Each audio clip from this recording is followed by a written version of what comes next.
Hi guys, welcome to another Australian Formula One podcast. As always, you're joined by Pep and Max. Hi guys. And mate, we're up to episode 51 now, and it's that time of year where we've got testing going on, and we've got some new cars doing laps around the circuit, mate, in Spain. We have. But before we get to that, thanks very much for watching, and also thanks very much for your comments. We've had some really good comments over the last few videos. A lot of people have been writing a lot of nice things, mate, and also They have. And also some really good, insightful stuff. So thanks very much for that. Yeah, I echo Pep's sentiments. Thanks, guys. It's always great to hear from you, and some of the conversations that, or some of the comments that have been made have been fantastic. Yeah. So it shows a good depth of knowledge that you all have, and it's been great to read them. Yeah, it's been great. So we're here actually on Australia Day, so it's a long weekend in Australia, and we've got planes going over. We've got some lighting issues, so we'll keep trying, Max. But we've had some problems this morning. Yeah, if you hear any fighter jets in the background, that's unfortunately, it's as Pep said, that's probably going to happen because they've been buzzing over all morning, and our lights are broken. So we're on emergency lighting. But anyway. All right, mate. Well, we've had 4 days of testing in Valencia, and it's been good to see the black Williams, Max, the 6 liveries, which I love, mate. I love the fact that they're doing that. I can't wait to see the new liveries. But we've got Williams and Honda with their white livery, and some of the new cars, the Ferraris and McLarens going around. And Ferrari and McLaren have been very strong, Max, and that no one's surprised by that. What's your thoughts, mate, on the testing? I too love the Williams, but I'd love it even more if it was quick, and hopefully it will be. Looks pretty, looks great, Yeah. Great idea, great marketing idea. Well done, Frank and Patrick and co. I just want the car to be quick. I don't care what colour it's painted. Personally, they're going to release the race livery just before Australia, of course, and this is the thank you to all their fans and sponsors over the years, all of these 6 different liveries. That's great. Again, I just want Williams to be pretty quick, mate. And Nico Rosberg seems fairly happy with the car in the initial test, so that's yeah, Max. Well, they have been quick and also reliable. There's been some buzz on the internet about the reliability so far with Williams. Yeah, well, they built on last year's platform. Sam Michael was saying we had a reliable car, and now we're just evolving the car for 08. And Patrick Head, for him to turn around and say, well, the car seems pretty good at the moment, but yeah, there's a huge gap to the top 2 teams, but we're pretty happy with what we've put out at the moment. There's a lot more aero to come, as there is with every other car that's testing at the moment. Yeah. So it's looking pretty good for Williams. Yeah, it is, mate. And the Honda's been out as usual in their white livery, and they're talking about a new livery. Please don't paint the world on it again. Please don't paint the world on it again. Well, I want to see the Honda look like a they've said they're going to still stay environmental, but something different, so we'll see. But, they've had that white livery. Mate, I wish the McLaren would come out in that orange livery and test with that. Oh, the old Bruce school. McLaren. Oh, yeah. Ooh, lovely. But I guess at the end of the day, I don't care what the cars are painted. I'd love to see the cars quick. Yeah. And can I just say, that Ferrari looks explosively quick. I don't know whether it's the red paint or what, or just because it's Ferrari. Yeah, it looks good. I'm loving it. It looks quick, mate. Yeah, mate, they've been quick. McLaren's been quick as well. Hakey's talking up his chances, but then admitting that he had low fuel, which I thought was interesting.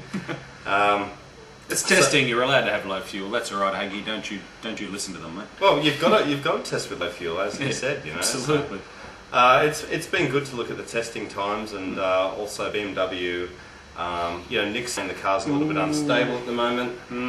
He was expecting more, and we've all said that we're expecting BMW to take the next step. A lot of you guys have said that. We think that as well, that they're on the cusp of doing very, very well in Formula One. Man, when there's smoke, there's fire. Yeah. For him to turn around and say, oh, we've got to work on the balance of the car, part of me thinks, oh, this could be a little issue, and the other part of me thinks, well, they don't have all the aero that they're going to be having for the Australian Grand Prix, so let's not jump the gun. Yeah. But I don't like hearing drivers turn around and say, I'm not 100% happy, there's a slight issue with the car. But anyway, we'll see.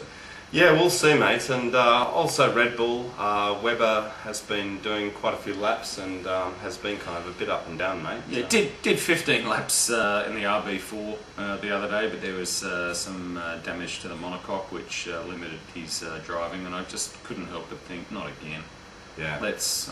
Both he and DC had seven failures each last year, and I just thought, Christ, Come we're in on. testing, and okay, it's testing, and I concede that. This is where you find these things out, but I just thought, I don't want to see Red Bull in the press again, mate, not completing a full testing program, and unfortunately that's what we saw. Couldn't agree more, mate. And I've actually been perusing the internet. As Perusing? Usual. Yeah, as Nice. usual, mate. Looking at the websites, and in terms of what I thought was interesting, what I was loving is that, as usual, mate, everyone's very confident.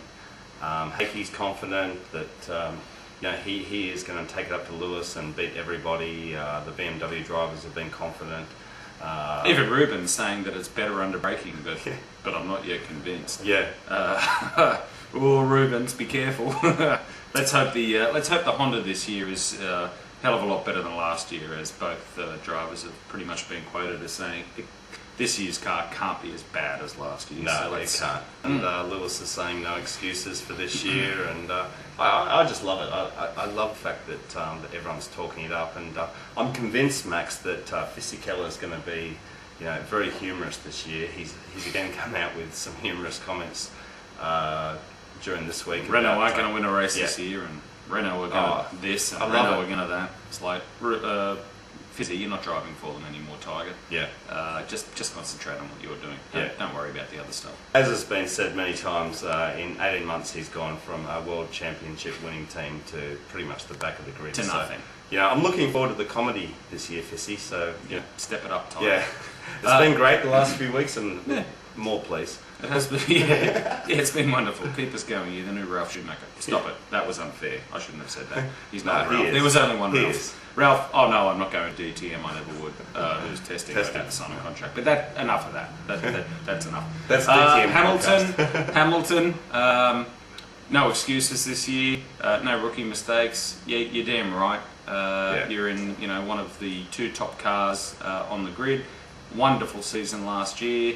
It all imploded in the last three races, as we know. I would expect nothing less from Lewis to say no rookie mistakes this year. He's not a rookie anymore. So I expect to see good things from Lewis this year, as I do McLaren and Ferrari. Yep. But I really want BMW to step up to the plate and be on the podium more often than not. And I'd love to see Renault come back with Fernando Alonso and win some races. Be great. It'd throw a spanner into the works for the top couple of teams, and I think it'd be great. Max, one other thing I loved this week was Kimi saying he finished his career at Ferrari. So I thought that was really interesting. Well, mate, where else would he go? I mean, come on, you're at Ferrari. You've been embraced by the Tifosi. What is he? He's 28 or something. Yeah. So his contract what a great expires. team to work for. His contract expires at 30. Still too young to retire. So I hope he gets a contract. Oh, mate, he could extend the contract, when he wanted, and Ferrari's made that pretty clear. And why else would he go? Where else would he go? I think it's great. I think once you get to Ferrari, that's pretty much the pinnacle of anyone's Formula One career, either Ferrari or McLaren. I mean, look at Rubens, was at Ferrari for years and is now driving the back of the grid in Honda. Yeah. You can't really take a step up from being a Ferrari or McLaren, can you? No, you can't. That's pretty much it. No. The rest of it's all the way down. Alright guys, well as always, thanks very much for watching, and please let us know your thoughts on what we've talked about. Not too long now.